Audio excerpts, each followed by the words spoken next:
Hi everyone, this is Dr. Fox and I'm here to kick off our discussion of the orbit and ear.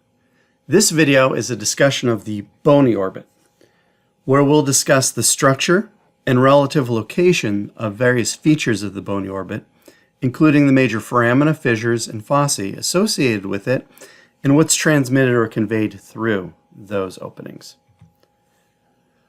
So the orbit may refer to either the skeletal sockets of the skull, or the contents, or both.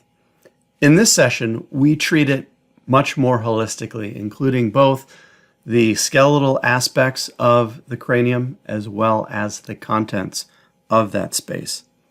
Now, when we think of the bony orbit, or strictly the skeletal underlying architecture of the orbit, I like to think of it as an irregular pyramid, whereby the base is the rim of the orbit, and this is very irregular here, and it goes back to an apex that we'll just roughly put there. So when we look at the long axis, so if we start with the middle of the base, we can see that the apex of the orbit and the walls are heading posteromedially. This is going to have a profound effect on the actions of the extraocular muscles, or the muscles that move the eye. Now we can look at this orbit and conceptualize it as having four walls. So, and this is just very, very rough here. So there's going to be a lateral wall, as well as a medial wall, and a roof.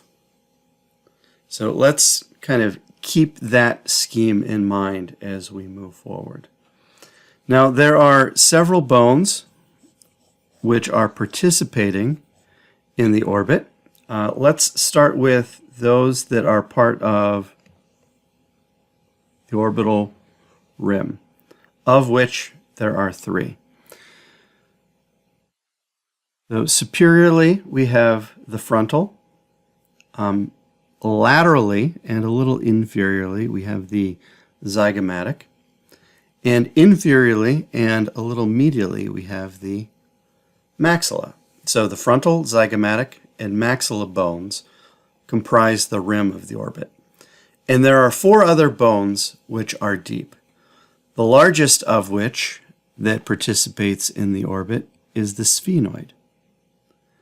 We also have contributions from the ethmoid, the lacrimal, and there's just an itty-bitty part of the palatine bone as well. So within this space prescribed by these bones, we have the eye, the connective tissues which support the eye, the extraocular muscles which move the eye, and the neurovasculature which serves the eye. Now let's take the bony orbit part by part, beginning with the roof. So the roof of the bony orbit is primarily the frontal bone. We have some components from the sphenoid bone. Now when we think of the division between the roof and the lateral wall, I look at this superior orbital fissure here. Just kind of drawing a line out that way. There are a few features here of which we need to be aware. Let's start with the trochlear fovea, which is a feature of the frontal bone in the medial aspect of the orbit. So we're talking right around there. We can see it better on this lateral view of the skull there.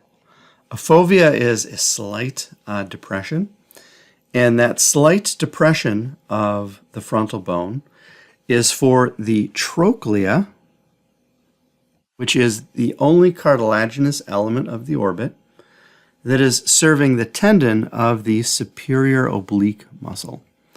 So as we'll see in a subsequent video, the superior oblique muscle is going to run the length of the orbit, and then its tendon will go through that cartilaginous trochlea before inserting on the superior aspect of the eye. At the lateral aspect of the frontal bone, we have another shallow depression known as the lacrimal fossa. That lacrimal fossa is where we can find the lacrimal gland. That is the gland that secretes the tears.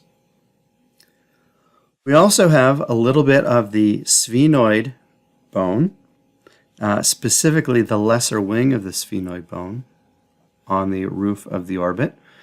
And this is hosting a very important passageway known as the optic canal. That optic canal is what conveys the optic nerve, cranial nerve 2, as well as the ophthalmic artery. Now, when we think of the adjacent spaces of the cranium that are associated with this roof of the orbit, there are two that we want to keep in mind. First of all, the anterior cranial fossa is going to sit superior to the roof of the orbit. In fact, in the laboratory, as we dissect, we'll remove the bone of the anterior cranial fossa in order to access the orbit. Also, in association with the roof of the orbit is the frontal sinus, one of those paranasal sinuses contained by the frontal bone. And this can be rather variable in its extent throughout the frontal bone. Next up, we have the lateral wall, remembering that the lateral wall is separated from the roof by this superior orbital fissure there, so that gives us somewhat of a landmark. The greatest constituent of the lateral wall is the zygomatic bone, but we're going to have a healthy bit of the greater wing of the sphenoid bone there as well. That superior orbital fissure, which we can see here, skull, conveys quite a few important neurovascular structures. If we're listing them in the order of the cranial nerves, we have cranial nerve 3, or the oculomotor nerve.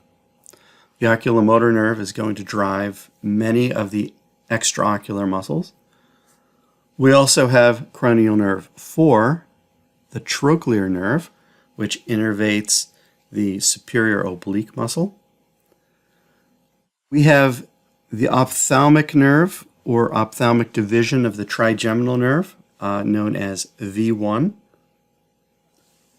We also have cranial nerve 6, or the abducens nerve, which innervates the lateral rectus muscle.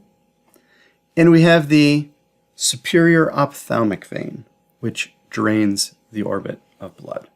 So quite a few things moving through there. 3, 4, V1 of 5, 6, and the superior ophthalmic vein. Now let's look at the floor of the orbit. The floor of the orbit is primarily comprised of the maxilla. We have a little bit of that greater wing of the sphenoid bone as well, and the zygomatic.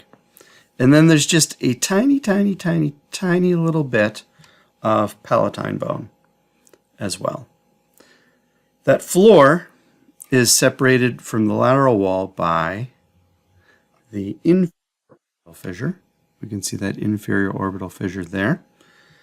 The inferior orbital fissure is conveying a few important neurovascular elements.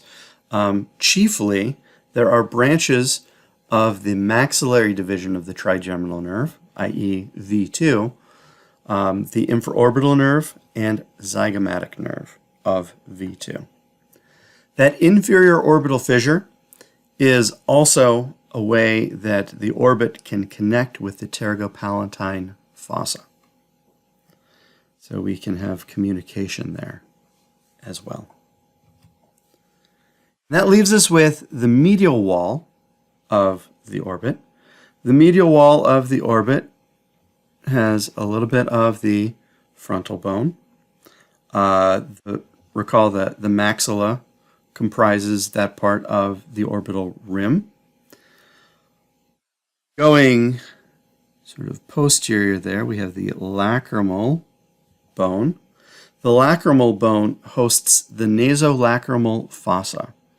The nasolacrimal fossa is the space in which the lacrimal sac, which receives the tears, sits.